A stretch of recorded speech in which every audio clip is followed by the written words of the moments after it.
بەرەو دنیاکەمان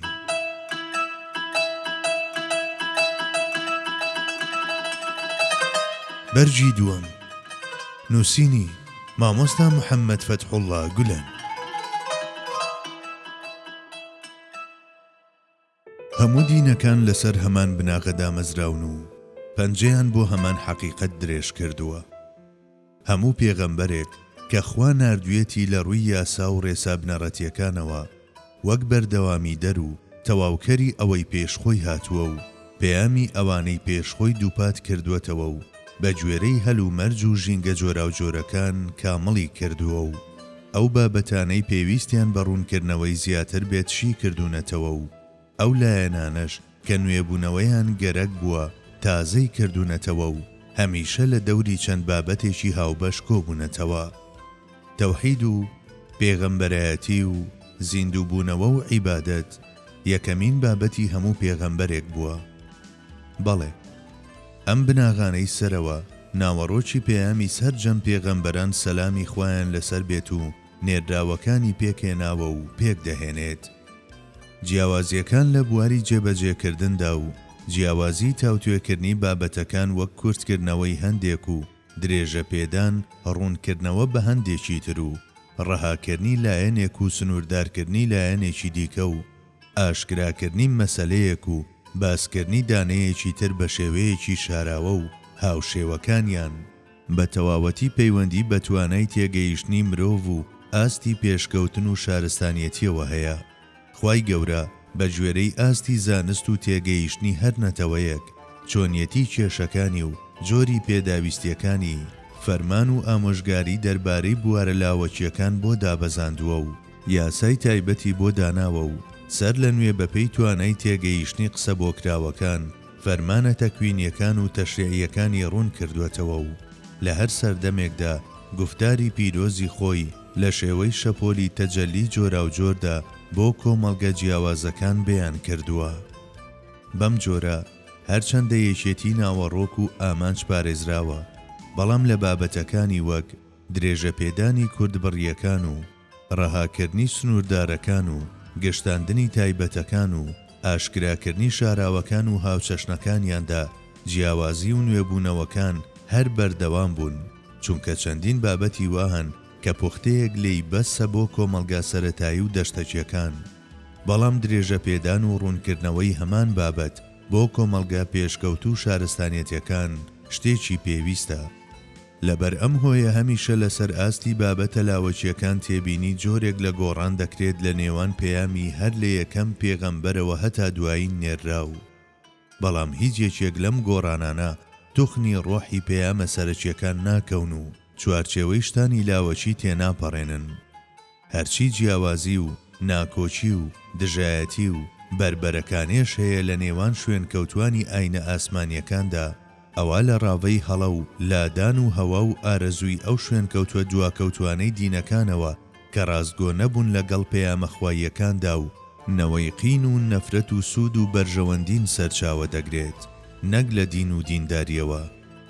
لەمڕۆوە بۆ ئەوەی ئەم ڕۆژ نەکەوینە ئەو داوی جیاوازی و دووبەرەچیە جۆراوجۆرانەوە کە دوێنێ پێوەی گیرۆ دەبووین و بینەوە سەرخۆمان، پێویستە تەنها و تەنها ئیمان و ئیسلام لەو چوارچێوەیەدا قبول بکەین کە خوا خۆی دایناوە و بیکەین بە شتێکی دانەبراو لە سروشتمان. ئەوەندە هەیە بۆ ئەوەی هەموو کاتێک ئەم ئیمانە میوە بەخش بێت و هێزی خۆی نمایان بکات یاخود بەواتایەکی تر بۆ ئەوەی بە بەردەوامی ژیان بکات بەبەری ویژدانەکاندا پێویست بە کردداری چاک دەکات. ئیمان چەند بە کردداری چاک پشتگیری لێ بکرێت و ئیمانداریش چەند بە عیبادەت پەروەردەی بکات، بە هەمان ئەندازە دەتوانێت لە خوا نزیک ببێتەوە و نزیکی لە خواوە بپارێزێت و ڕەزامەندی ئەو بەدەست بهێنێت. بە پێچەوانەشەوە هەروەک ئەو ئیمانەی کە بە عیبادەت گۆش نەکراوە و پشتیوانی لێ نەکراوە ناتوانێت بە تەواوەتی خۆی دەربخات. بە هەمان جۆر نەکەوتن و بە پێوەمانەوەی ئیماندارێکیش کە عیبادەتی نییە زۆر سەخت و ئەستەمە. لەبەر ئەوە قورئانی پیرۆز هەمیشە لە دوای ئیمان ناوی کردداری چاکیش دەهێنێت و لە پاڵ تەزدیقی دڵدا کە پایەیەکی سەرەکی دیوی ناوەوەیە کرددارە چاکەکانیشمان یاد دەخاتەوە کە دیوی دەرەوە پێک دەهێن و زوو ئاگادارمان دەکاتەوە بەوەی پەیوەندیە ناوەچی و دەرەچیەکانمان پتە بکەین، چونکە ئیمان سەبارەت بە کردار تاکە بناغەیەکی نەگۆڕە و کرداریش سەبارەت بە ئیمان قەڵایەک و قەڵغانێک و شایەتێک و بیمەیەکە. ئەو کردارە باشانەی کە لە ئیمانەوە سەرچاوە ناگرن زادەی چەند ڕێکەوتنێکن و هەرگیز ناتوانن ببن بەکارێکی جێگیر و بەردەوام و بێگومان بەڵێنی داهاتوێکی گەشیش نادەن. ئیمانێکی بێکرداریش تەواو بێپشت و پەنایە و ئەگەری لەرزین و ڕووخانی نزیکە و کرانەوە و فراوانبوونی مەحاڵە و بریتیە لە کۆمەڵێک بۆچوونی نەزەری قبوڵکرا و چاولێکەریەکی سارد و سڕە. بەڵام ئەو ئیسلامی کە پێی دەوترێت دینی حەق لە پاڵ باوەڕهێنانی تەواوەتی بەگشت لایەنە سەرەکی و لاوەچیەکانی ئەمد و حەقیقەتە بریتیە لە ناونیشانی مەزنی جێبەجێکردنی هەر بەرپرسیارەتێک کە لە ڕێی قورئانەوە دابەزیوە. لەم چوارچێوەیەدا ئیسلام تاکە سەرچاوەی بەختەوەری دڵ و ڕۆح و مادی و معنەوی و دنیایی و ئاخیرەتی ئادەمیزادە. ئەوەندە هەیە سوودوەرگرتنی تەواوەتی لەم کانگایە بەندە لەسەر بەکارهێنانی باشی ئەو توانە و لێهاتنە ناوەچی و دەرەچیانەی مرۆڤ کە هەر لە سەرەتای بەدیهاتنیەوە پێی بەخشراوە. ئەوانەی کە بەهرە سروشتی و یەکەمینەکانیان وەک بانکێشتێک بەکاردەهێنن بۆ واریداتی دووهەم تەمەنیان لە ئاسمانی شین و ساماڵی ئەو بازنەی چاکەکاریانەدا بەسەر دەبەن کە بە جوانی دەست پێ دەکات و بە جوانی کۆتایی پێدێت و دەتوانن لە چرکە ساتە کورتەکانی تەمەنیاندا کارێکی وا ئەنجام بدەن کە بەهۆیەوە ئەبەدیەت دەستی خۆیان بخەن. ئیسلام سەبارەت بەو شوێن کەوتوانەی کە لە دڵەوە باوەڕیان پێهێناوە و لە ژیانیاندا پیادەیان کردووە هەمیشە سەرچاوەی هێز بووە و بە ئەندازەی پابەندبوونیان پێیەوە ڕووسوری کردوون و هەرگیز تاڵاوی دۆڕانێکی هەمیشەیی و بەردەوامی پێنەچەشتون. لە سەردەمی هاوڵە بەڕێزەکانەوە هەتا ئەمڕۆ و لە چەرخە جیاوازەکاندا لە سایەی ئەودا چەندین چەرخی ئاڵتوونی بەسەر براون و چەندین شارستانیەتی جۆراوجۆر دامەزراون.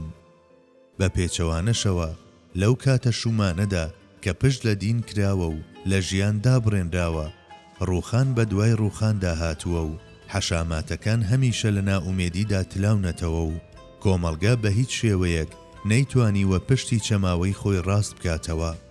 لەم کاتانەدا چەندین مرۆڤیش هەبوون کە باوەڕیان بە دین و هێزی ئەو هەبووە، بەڵام ئەمانیش هەموو کاتێک چاویان لە ئاسۆی ڕووداوە نائاساییەکان بڕیوە و بەدەم خولیای عینایەتی دەراساوە هەستاون و دانیشتون و عادەت و یاساخواییەکانیان پشتگوێ خستووە.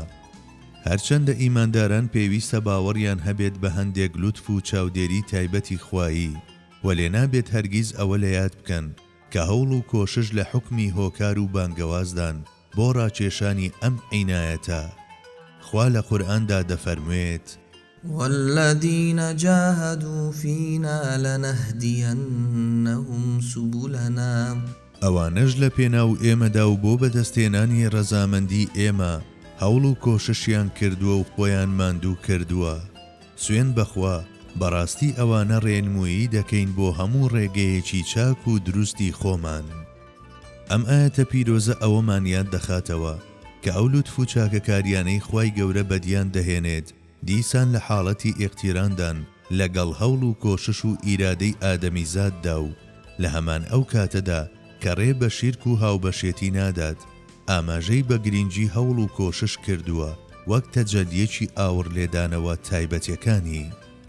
پێویستە لێرەدا ئەوە بڵین کە نابێت هەرگیز هەوڵی ئێمە بۆ ڕوونکردنەوەی ئەو ڕێساخواییەی کە لە شتان و ڕووداوەکاندا دەست بەکارە و کارکردنی ئەو ڕێسایە بەو پەڕی ڕێک و پێچی و دانایی و نیشاندانی وەک ئەوەی پابەندی هەندێک هۆکار بێت. بەڵێ پێویستە ئەم تەفسیرەی ئێمەوە نەزانرێت کە بریتیە لە هەڵسەنگاندنی ڕووداوەکان لە ڕوانگەیەکی دەستنیشانکردنی لە پێشینەوە. ئێمە تەنهاویستمان گرنگی ئەو ئیرادە هەندەچی و هەمەچیانە لە کردارە مرۆییەکاندا یاد بخەینەوە کە ئاور لێدانەوەیەکی ڕەنگاوڕەنجی مەشیئەتی خواییە. خاڵێکی دیکەیش کە پێویستە ئاماژەی بۆ بکەین ئەوەیە کە ئیرادە ئەگەر لە شێوەی مەیلێکدا بێت یاخود دەسوەردانێکی هەندەچی بێت لەم مەیلەدا، ئەوە لە هەموو حاڵ و بارێکدا پێویستە ئیماندار ئەم توانای هەڵبژاردنەی کە لە ویژدانیدا هەستی پێدەکات بە ئاراستەی ئەو شتانەدا بەکار بهێنێت کە خوا پێی خۆشە و داوای دەکات و هەمیشە خەبات و دامەزراوی خۆی لەم ڕووەوە بپارێزێت. بەڵێ، دەبێت ئەو هەموو کاتێک لەو شتانە بەدوور بێت کە شەرع بە ناشرینیان دەزانێت و بە دوای کاری چاکدا بگەڕێت و هەموو ساتێک و بە شێوەیەکی جددی و دامەزرا و بە هەڵسوکەوتەکانی نوێنەرایەتی ئیسلام بکات. ئەم نوێنەرایەتیە پێویستە بە جۆرێک بێت کە هەموو دیمەنێکی ژیانی نمایشی لایەنێک لە لایەنەکانی ئیسلام بکات و دەبێت چەشنی نمایندەیەکی ڕازگۆی ئاین هەردەم ئەو پیشان بدات و ئەو بهێنێتە سەر زمان و ئەو نمایش بکات و هەموو ئەو شتانەی کە خوا پێی بەخشیوە لەکردنی ئەو بەجیانی ژیان بەکار بهێنێت و لەسەر جەم کاروبارەکانیدا ڕەچاوی ڕەزامەندی خوا بکات. بەدیع الزەمان گوتەنی لەبەر خاتری خوا کار بکات و لەبەر خوا دەست پێ بکات و لەبەر خوا لەگەڵ کەسانی تردا کۆ ببێتەوە و لەبەر خاتری خوا بدوێت و هەمیشە لە بازنەی بۆ خوا لەبەر خوا لە پێناو خوا هەڵسوکەوت بکات هەتا ڕۆژ و خولەک و چرکەکانی ئەم تەمەنەفانیە ببن بە پارچەی کاتەکانی ڕێگەی هەتا هەتایی و ببن بە هۆکاری بەختەوەری هەمیشەیی.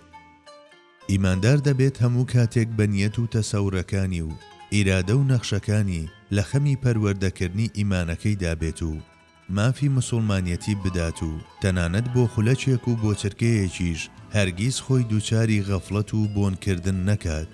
ئامێری جۆڵای شعور و هەست و ئیرادەی لە ئیمانەوە بۆ بزاوتن و لە بزاوتنەوە بۆ ئیمان بجوڵێنێت و هەوڵ بدات بە جۆرێک نەخش و شکل و شێوەی قوماشی ژیانی بچنێت کە وەک بڵێیت بەو پەڕی خۆشحاڵیەوە پێشکەشی حزوری خوای بکات. بێ ئیمانی دۆزەخێکە لە دڵدا و نەبوونی کردداری چاکیش غوربەت و برسێتی و تەنهاییە. بێگومان بە تێپەڕبوونی کات لەم جۆرە کەسانەدا هەندێک حاڵەتی تێکچوونی کەسایەتی دەرکەوتون و دەردەکەون. ئەمانە هەوڵ و کۆششیان تا بڵێ خاو و خلیچک و بیرکردنەوەیان فشەڵ و ئیرادەیشیان وەک بڵێ ئیفلیجە. دوعا و عیبادەت کە ئیرادە بەهێز دەکەن و ڕووکردنەخوا و تەوبە و پەشیمانیە کە ڕەجی هەستە خراپ و خۆ بەدەکان لە ڕیشەوە دەردەهێنێت. هیچ کەسێک لەوانەی لە چوارچێوەی پێوەرە ئیسلامیەکاندا ڕوویان لە خوا کردووە لە نیوەی ڕێجێ نەماون و ئەگەر هەندێکیشیان بەهۆی لاوازی خۆیانەوە لەرزەیان پێکەوت بێت هەرگیز نەبینراوە کە بە تەواوەتی بکەون بەلادا. بەتایبەت ئەگەر ژیانی خۆیان وابەستەی هەستی ژیاندن و ژیاندنەوە کردبێت. ئیماندار چەند هەوڵ بۆ ژیان و ژیاندن بدات ئەوەندە دەتوانێت بە پێوە بوەستێت و لە ڕووخان ڕزگاری ببێت. ئەمە هەمیشە بەم جۆرە بووە. هۆکارەکەیشی ئەوەیە کە بریتیە لە عادەتێکی خوایی و یەکێکە لە پێویستیەکانی مەشیئەتی هەمەچی خوایی و کەسی ژنەی توانیوە و ناتوانێت گۆڕانکاری لەم یاسا خواییەدا بکات. ئەوەندە هەیە هەمیشە لە بەرامبەر ئەمانەدا کە ویستویانە ژیانیان بەم ئاراستەیەدا بەسەر بەرن کۆمەڵێک دوژمنی زۆر هەبوون کە ڕق و قینیان کوڵی سندووە و ویستویانە لە ناویان بەرن و هەر ڕۆژە و بە پیلان و هەڕەشەیەکی جیاواز سەری ڕێیان پێگرتوون. بەڵام هەمیشە ئیماندارانی ڕاستەقینە لە بەرامبەر ئەم گیر و گرفتانەوە ئەوەندەی تر دەمەزەرد بوونەتەوە و بە تەواوەتی بوون بە چەند بوونەوەرێکی ئاخیرەتی و شێوەی ڕەبانیان وەرگرتووە. بە هەستی ڕازیبوونیان بە قەدەری خوا موسیبەتەکانیان گۆڕیوە بە ڕەحمەت و لێزمەی بەڵاکانیان کردووە بە وێزگەی پاکبوونەوە و هەردەم وەک خۆیان بیریان کردووەتەوە و وەک خۆیان ڕەفتاریان کردووە. لەمڕۆوە ئەو شتەی کە دەکەوێتە سەرشانی ئێمە وەک مسڵمانان ئەوەیە کە بگەڕێینەوە بۆ بەهاکانی خۆمان و سوور بین لەسەر ئەوەی کە وەک خۆمان بمێنینەوە و چەند لە توانایشماندا بێت لە سەرچاوەکانی خۆمانەوە خۆمان پەروەردە بکەین. دینی ئیسلام سەرچاوەکەی قورئان و سوننەتە و لە سینگی ئەم دوانەوە هەڵقوڵاوە. هەتا ئەو کاتەی مسڵمانان لە دڵەوە وابەستەی ئەم ڕێساخواییە بوون و پیادەیان کردووە و لە ژیانیاندا ڕەنجی داوەتەوە پێگەی خۆیان وەک میلەتێکی ئیدەیی پێبرا و پاراستووە و هەمیشە نمونە بوون بۆ خەڵکی. بە پێچەوانەوە لەو کاتانەیشدا کە لە بەهاکانی خۆیان دوور کەوتونەتەوە و لاسایی خەڵکانی نامۆیان کردوێتەوە و بوون بە دیلی هەوا و ئارەزوەکانیان لەم چاڵی سەرشۆڕی کەوتونەتە دانەیەکی تر و شەرمەزارترین حاڵەتیان بە خۆیانەوە دیوە. لەمڕۆوە پێویستە هیچ موسڵمانێک لە هەر حاڵ و بارێکدا هەرگیز بەهاکانی خۆی فرامۆش نەکات و سوود وەرگرتن لە سەرچاوەی بێگانە ببەستێت بە ڤیزەی یاسا و ڕێسا بنەڕەتیەکانی خۆیەوە و هەموو شتێکی هاوردە بەم پاڵێ و گێیەدا تێبپەڕێنێت. کەس بە هەڵە تێنەگات. ئیسلام ڕێگری موسڵمانان ناکات لە فێربوونی فیزیا و کیمیا و بیرکاری و گەردونناسی و پزیشکی و ئەندازیاری و بەڕێوەبردن و کشت و کاڵ و زانستەکانی تری هاوشێوەیان، بەڵکو بە پێچەوانەوە هانیان دەدات تا لەم بوارانەدا پسپۆڕی بەدەست بهێن و ئامۆژگاریان دەکات کە لە هەر کەسێک و هەر سەرچاوەیەکەوە بێدوەربگیرێن و هەڵبسەنجێنرێن و سوودیان لێوەربگیرێت. ئەوەندە هەیە ئەو لە هیچ بوارێکدا پشتبەستنی بەردەوام بە کەسانی تر بە شتێکی جوان دانانێت و هانی موسڵمانان دەدات کە هەرچێکیان کردووە خۆیان پێداویستیەکانی خۆیان بەرهەم بهێن و کۆتایی بە سوالکردن بهێن و هەروەک لە فەرمانە تەشریعیەکاندا سربەخۆن بە هەمان جۆر لە بوارە تەکوینیەکانیشدا دنیای تایبەتی خۆیاندا بمەزرێنن. باو باپیرانی ئێمە لە سەردەمە زێڕینەکانماندا ڕۆژانە چەند جارێک ئەوەیان بیر دەکەوتەوە کە جێنشینی خواوەندن لەسەر زەوی و لە هەموو کاروبارێکی دنیا و دواڕۆژیاندا بە بەردەوامی بە دوای ویست و ڕەزامەندی ئەودا دەگەڕان و زوو بارودۆخی خۆیان لە ڕوانگەی فەرمانە تەشریعیەکانەوە هەڵدەسەنگاند و ئاستی پەیوەندی خۆیان بەخواوە دەپێوا و هاوڕێ لەگەڵ عاشقێکی جددی بۆ حەقیقەت و لێکۆڵینەوە سەرقاڵی بناغە تەکوینیەکان دەبوون و تێدەکۆشان بوون و ڕووداوەکانی بەباشی بخوێندنەوە و هەموو ئەو شتانەی کە دەیان خوێندەوە و فێر دەبوون و دەیان بیست و تێدەگەیشتن بە ئاراستەی گونجان و تەبایی لەگەڵ خێزان و کۆمەلگا و سەرجەمی گەردون کەڵکیان لێوەردەگرت و لە زانستەوە بۆ عیرفان دەڕۆیشتن و لە معریفەتەوە بەرەو خۆشەویستی لە شەقەی باڵیان دەدا و هەر تەن و هەر ڕوودا و هەر پەیامێک کە لای خواوە هاتبێت بە ئامرازێکی بەرزکەرەوەیان دەزانی بۆ لای ئەو دەیانزانی چۆن لە کاروباری دنیا و دواڕۆژیشدا لە پێشی پێشەوە بن. ئەوان گەیشتن بە ئاسۆیەکی بەرزی لەم شێوەیە چونکە ئیسلامیان وەک گشتێک قبول کردبوو لە خۆیان و دەوروبەریاندا پیادەیان دەکرد و لە دڵەوە خۆشیان دەویست و خۆشویستراویان دەکرد و ژیانی موسڵمانانەیان بە ئامانجی ژیانیان دەزانی. کاتێک ڕۆحی بزاوتنێکی لەم جۆرە لە دڵیاندا جێگیر بووە، ئیدی هاوسەنگی نێوان دنیا و عوقبە بە شێوەیەکی سروشتی ساز بووە و ئەوانی کردووە بە کۆمەڵگەیەکی هاوسەنگ. ئەم حاڵەتە دەرفەتی گوزارشتکردن لە خۆیانی لە هەموو جێگایەک و سەرجەم بوارەکانی ژیاندا بە ئەواندا بوو. لە سایی ئەمەدا نوێ دەبوونەوە و دەگۆڕان و بە دوای گۆڕانکاریدا دەگەڕان و هەمیشە قوڵ دەبوونەوە و بە ئیمان و بزاوتنیان لەسەر ئاستی جوگرافیایەکی پان و بەرین مامۆستای وانەی شارستانیەتی سەرجەم مرۆڤایەتی بوون. لە هەستان و دانیشتن و ئاخاوتن و بێدەنگبوونی ئەواندا هەمیشە خوا نمایان بوو. چەشنی ئامێرێکی مۆسیقا لە هەموو حاڵەت و ڕەفتارێکیاندا ئەویان دەهێنایە سەرزار و دەڵاڵیەتی ئەویان دەکرد.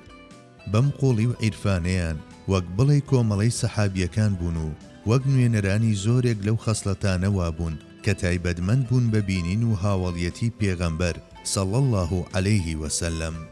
ئەم مرۆڤە ڕووناکانە کاتێک جاروبار دەچوونە پەیوەندیەوە لەگەڵ خوادا یان بیریان لە عاقیبەتی خۆیان دەکردەوە، خۆیان لە دەریای قوڵی مەعریفەت دەهاویشت و لە ترساندا هەڵدەلەرزین و چاویان بە هەموو شتێکی خۆیاندا دەخشاندەوە و دیسان تەرازووی دڵیان هاوسەنگ دەکرد و هەمیشە وەک ئەوەی چیایەک لەسەر شانیان بێت هەستیان بە قورسایی بەرپرسیارەتیەکانیان دەکرد و وەک بڵێ نەفس و جەستەیان بەجارێ دەتوایەوە و سەر تاپا دەبوون بە بوونەوەرێکی ڕۆحانی.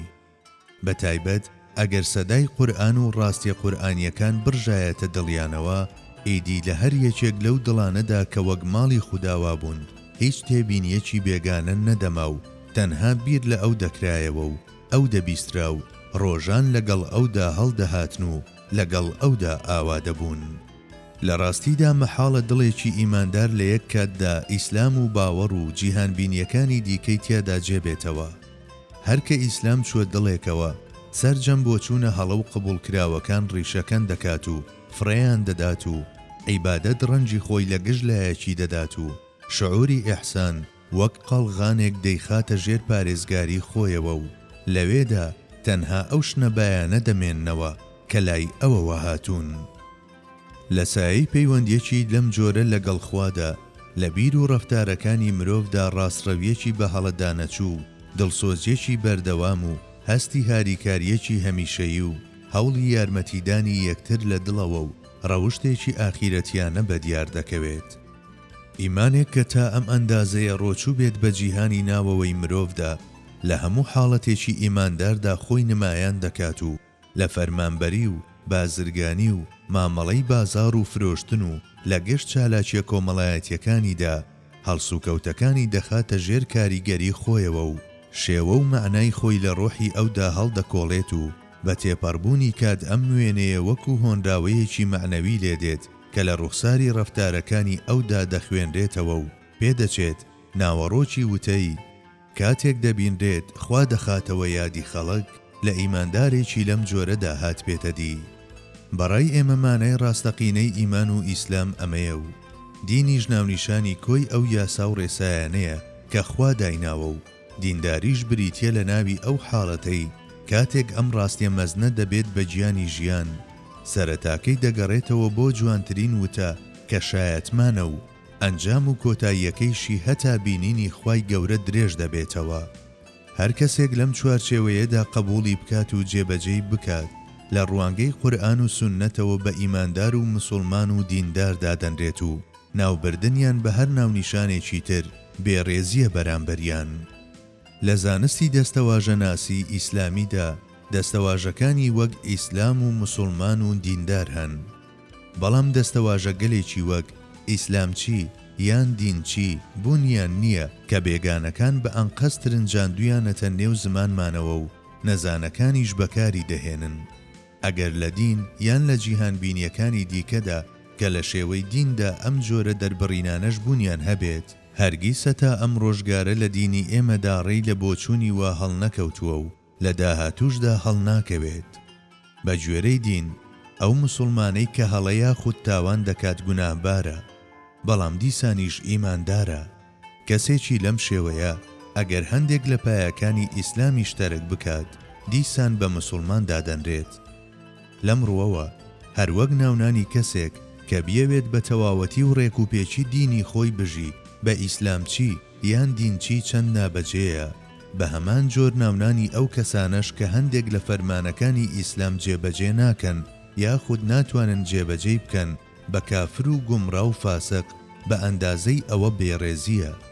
بەڕای من پێویستە هەموو کەسێک پاک و خاوێنی زمانی خۆی بپارێزێت و وەک مرۆڤ بیر بکاتەوە و وەک مرۆڤ بدوێت و ڕێزی هەموو کەسێک بگرێت.